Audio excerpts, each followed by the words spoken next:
মহাশ্বেতা আমার ছোট বোন। ও আমি বড় দিদি হিসেবে ওর সকল আবদার আমার কাছে, আর আমি ছোট বোন থেকে যে ভালোবাসা আমি এটা ওর কাছে পাই। সব কিছুই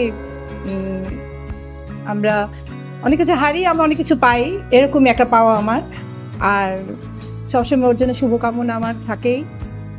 আমিও জানি ও আমাকে অনেক ভালোবাসে। যে যাই হোক, ওর একটা ছোট আবদার আজকে এই রমজান উপলক্ষে একটা শরবতি মহব্বত, এই রেসিপিটা ওকে আমি খাওয়াবো। ওর খুব পছন্দের। আমি জানি না পারফেক্ট হবে কি না, ট্রাই করব। আর দেখতে হলে সঙ্গে থাকুন। আর আমার চ্যানেলটাকে যদি ভালো লাগে, আমার এই ভিডিওগুলো দেখে যদি আপনার ভালো লাগে, সাবস্ক্রাইব করুন, লাইক করুন এবং ফ্রেন্ড অ্যান্ড ফ্যামিলির মধ্যে শেয়ার করুন। মহাশ্বেতা কিছু বলো। আমি আর কি বলবো, আপনারা তো শুনতেই পেলেন, আমার দিদি আমার ভীষণ ভীষণ ভীষণ পছন্দের মানুষ, খুব কাছের মানুষ।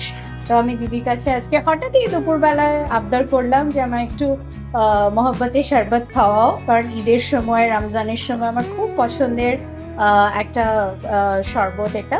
তো সঙ্গে সঙ্গে দিদি একদম চটজলদি প্ল্যান করে ফেললো। দেখা যাক এবার কেমন হয়। যদিও দিদির হাতে বানানো তো সবকিছুই লাজবাব হবে। এটা হচ্ছে ভালোবাসার কথা। এখন ভালোবাসলে যা হয় বলে তাকিয়েও শান্তি, ওই অবস্থা আর কি।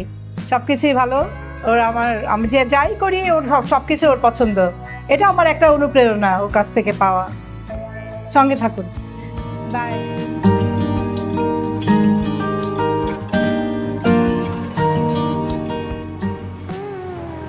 ফিরে এলাম রেসিপি উইথ সোমাতে। আমি সোমা। প্রিয় দর্শক, আশা করি আপনারা অনেক অনেক ভালো আছেন। আজকে আমি একটা নতুন রেসিপি নিয়ে এসেছি। রমজান প্রায় যাই করছে, আমার কোনো রেসিপি দেওয়া হয়নি বিভিন্ন কারণে। যাই হোক, আজকে আমি একটা রেসিপি দেখাবো। রেসিপির নাম হচ্ছে মহব্বত কি শরবত। এই শরবত রেসিপিটা আমি আমার একটা মহব্বত বা প্রিয় মানুষের জন্য করব, যার রিকোয়েস্টে আজকে আমি রেসিপিটা বানাচ্ছি। তার একটা আবদার ছিল, সে আজকে আমার সাথে ইফতার করবে এবং এই মহব্বতি শরবত আমি তার জন্য বানাবো। চলুন মহব্বত শরবত কীভাবে বানাই দেখি। এখানে আমি চিয়া বা বেসেল নিলাম, এটা আমি এখন পানিতে ভিজাবো।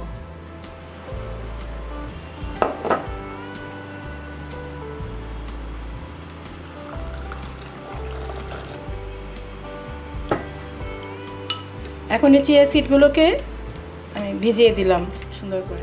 এই মহব্বতি শরবতের প্রধান উপাদান হচ্ছে দুধ। এখানে আমি 1 লিটার দুধ জাল দিয়ে ঘন করে রেখেছি এবং এটা আমি একদম চিল করে রেখেছি ফ্রিজে দিয়ে। অবশ্যই আপনারা যখন দুধটি ব্যবহার করবেন তখন একদমই ঠান্ডা এবং চিল দুধটি ব্যবহার করবেন। এখন আমি এখানে ব্যবহার করব 1/4 কাপ কনডেন্স মিল্ক।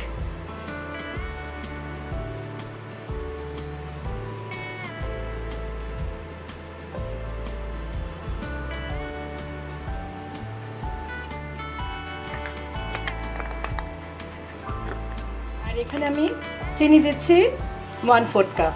আপনারা যদি কনডেন্স মিল্ক ইউজ না করেন তাহলে চিনির পরিমাণটা একটু বাড়িয়ে দিবেন।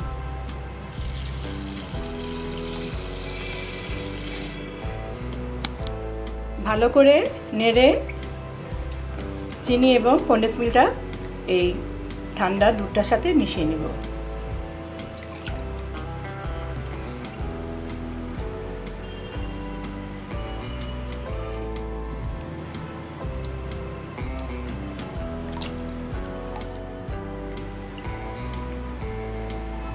রুয়াবজাটাও ভালো করে দুধের সাথে মিশিয়ে নেব।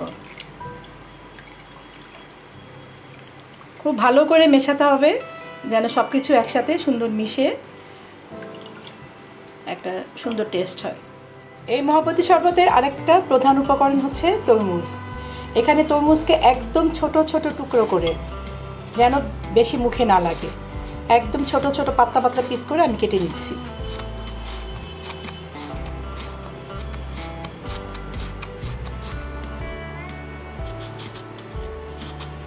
যতটা ছোট করে কাটা যায়। এটা আপনারা আগেও কেটে নিতে পারেন, আমি দেখানোর সুবিধার্থে এখানে এভাবে কাটছি।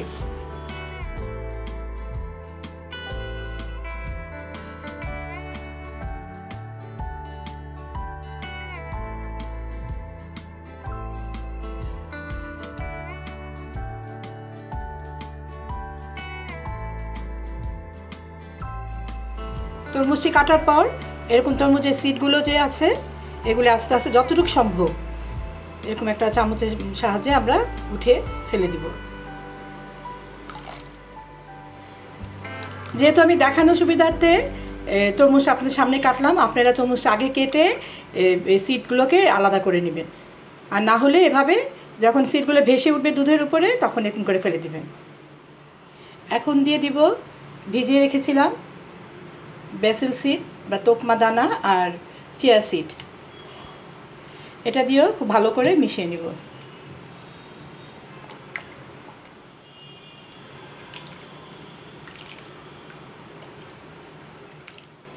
এখন দিয়ে দিব কিছুটা বাদাম কুচি, এখানে 2-3 রকমের বাদাম আছে, কুচি করে নিয়েছি।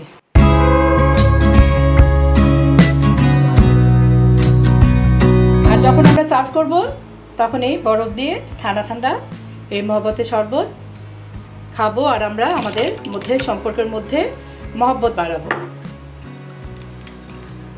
এটা যে কোনো সময় আমরা তৈরি করতে পারি, আর এই রমজানে ইফতারের সময় তো এর কোনো জবাব নেই।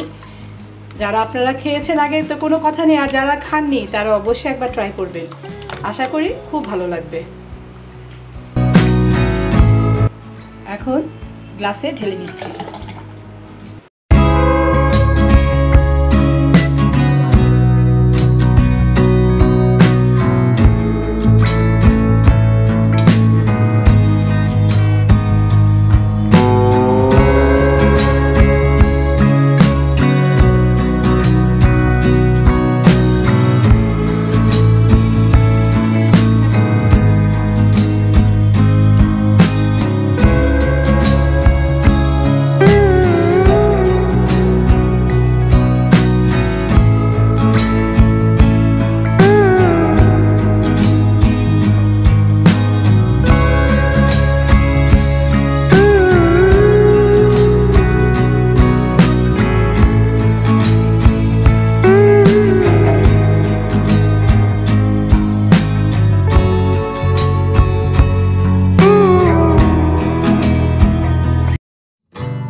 রমজানের সময় সবথেকে পছন্দের আমার শরবতে মোহাব্বত, খুব টেস্টি হয়েছে।